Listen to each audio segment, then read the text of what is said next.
Ar tikrai prostatos išvešėjimas neišvengiamas kiekvieno vyro gyvenime? Vyrams prostatos padidėjimas, galima sakyti, dabar yra tokia nuomonė, kad tai net nėra liga, tai yra tiesiog amžiniai pakitimai. Tačiau ar jis gali tapti liga ir ar tai reiškia seksualinio gyvenimo pabaigą? Prostatos padidėjimas tikrai gali įtakoti vyro seksualinį gyvenimą, jeigu bloksta lytinė potencija. Tai yra didelis signalas gydyti viską, ką reikia.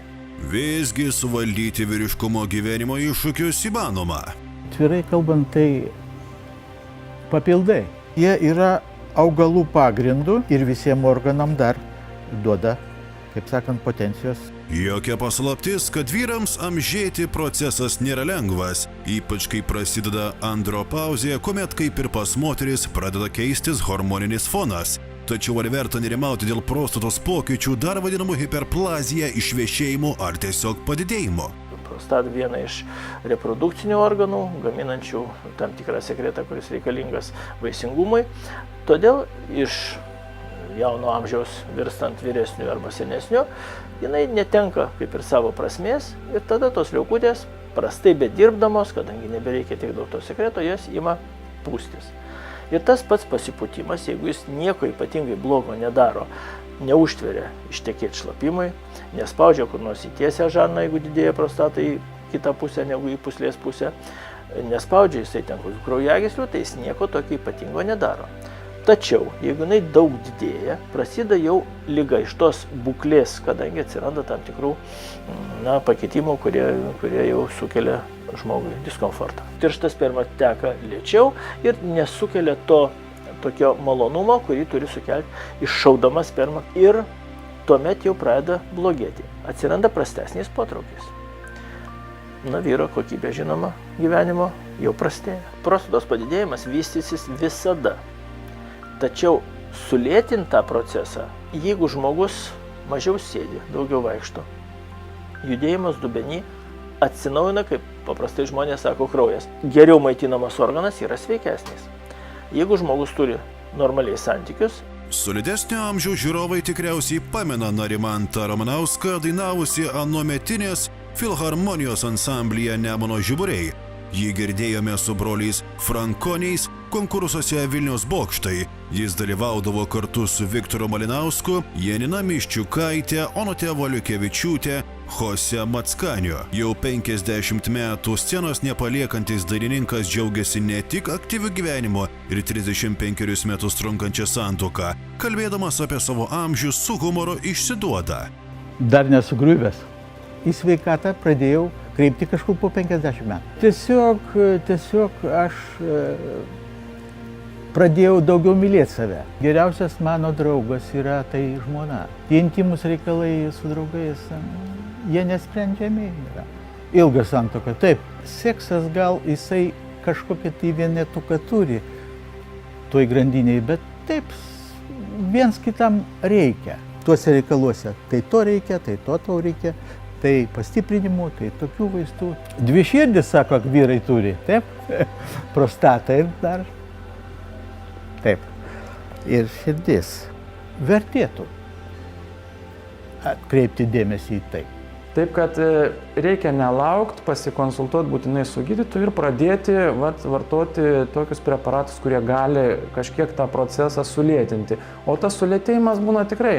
Kai kuriems tai ištisus 5 mečius ne taip progresuoja, baisiai organizmas prisitaiko ir faktiškai tada galima gyventi beveik pilnavertį gyvenimą, neturint jokių problemų. Mes kadangi viską greitai darom ir turim viskam pakaitalus, tai mes, taip sakant, savo gyvenimo kokybės pagerinimui turim papildus. Yra maisto papildai, kuriuose yra tam tikrų medžiagų. Dažniausiai tai augalinės medžiagos. RED3 tai šveicariškas naujos kartos produktas, skirtas prostatai, potencijai ir gyvybingumui. Tai maisto papildas vyrams, kurie rūpinasi savo vyriškumu ir sveikata. Produkto pagrindą sudaro 3 unikalios kliniškai patvirtintos medžiagos, kurių veiksmingumą sustiprina ir kiti žoliniai ekstraktai. menantys tūkstantmetę tradiciją, rūpinantis vyrų sveikata. Afrikinė slyva tai šiaip medicinoje jau gan senai. Kalbant apie šį augalą, šia prasme vakarų medicina tikrai nemažai tyrė ir daug yra paskelbta įvairių tyrimų. Viena liga pagrindinė, galima sakyti, jeigu taip kalbėti, tai yra prostatos hiperplazija, kitaip sakant, padidėjimas. Na ir kaip čia susijęs su tuo augalu? Mediko įsitikinimu šis augalas yra naudingas vyro lytiniai sveikatai ir kad papildai RET3 praturtinti afrikinės slyvos ekstratu išgaunamo iš augalinės žievės gali padėti palaikyti normalią prostatos būklę. Piruvinė pipirnė dažniausiai vartojamas kaip maka, žodis kilęs iš mačo. Mačo tai ispanų kalboje tai toks, kaip vyriškumas susietas su tokiu, kaip natūraliu dopingu. Tai yra augalas, kuris susietas su vyrų psichologinė ir seksualinė sveikata. Skaičiuoja tūkstantmečius, kadangi jo reiškia yra sudėtyje labai daug vertingų medžiagų ir angliavandenių, ir baltymų, ir mikroelementų labai svarbių organizmų. Tyrimai, kurie parodė, kad pavyzdžiui, spermatozoidų kiekis padidėja, jų judrumas padidėja. Sibirinis ženšenis, dar kitoks jo yra pavadinimas, arba Eleonterococcus sinensis, yra augalas, kuris labai vėlgi turi platų arealą tolimuosiuose rytuose, Sachaline ir Šiaurės Azijos regione. Tai yra adaptogenas, kuris padidina organizmo galimybės priešinti stresui. Aišku, jisai taip pat yra duomenų, kad ir padeda ir fiziniam ištvermingumui. Atsparesnis organizmas krūviam, fiziniam būna, siekiant atsparumo nuo visokių ligų infekcinių. Vyrams gali būti naudingas, jeigu yra prislėgta nuotaika, jeigu yra, sakykime, mieguistumas, jeigu yra sumažėjęs kraujospūdis. Būna taip, kad, sakykime, vakarais kyla, o ryte būna labai sumažėjęs spaudimas. Tai tokiais atvejais galima tikrai panaudoti kaip tokį nedidelį stimuliatorių. RET3 tai trejetas poveikių visos sudedamosios dalis, taikant ypatingą ir maksimaliai tikslę šveicarišką technologiją, sutalpintos vienoje kapsulėje. Suaugusiems vyrams gerti vieną kapsulę per dieną valgio metu.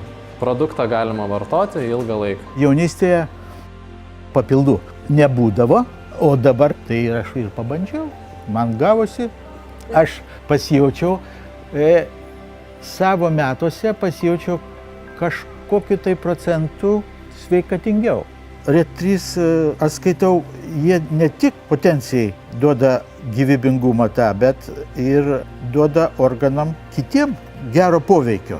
RET3 man patinka dėl to, kad patyriau, kad jisai veikia. Pirmiausiai, kaip sakant, tą vyrišką galią. RET3 aš naudoju 2 pakuotės. Padarau pertrauką paskui mėnesį ir pavartoju vėl, metuose išeina kažkur 4 pakuotės.